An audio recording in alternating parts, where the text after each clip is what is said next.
Kita buka dengan informasi pertama, Saudara. Ruas jalan lintas Melabuh Aceh Barat menuju Kabupaten Pidi, tepatnya di kawasan Desa Cerak, Kecamatan Sungai Mas, Aceh Barat, kembali dilanda longsor dari tebing gunung sejak Sabtu lalu.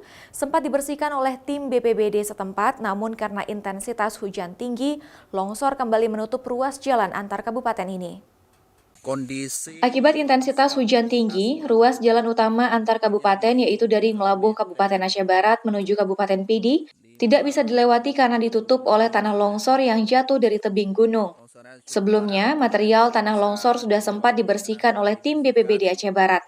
Namun karena hujan terus mengguyur lokasi tersebut sehingga longsor kembali terjadi dan membuat material tanah di tebing gunung jatuh ke badan jalan. Akibatnya, beberapa mobil penumpang antar kabupaten, kendaraan pribadi maupun kendaraan roda 2 terpaksa mengantri panjang karena tanah longsor menutupi seluruh badan jalan. Tim BPBD Aceh Barat juga telah mengerahkan 1 unit alat berat ke lokasi agar material tanah longsor dapat segera dipindahkan dari badan jalan. Saat ini hujan masih terus mengguyur daerah tersebut. Nova Misdayanti, Kompas TV, Aceh Barat.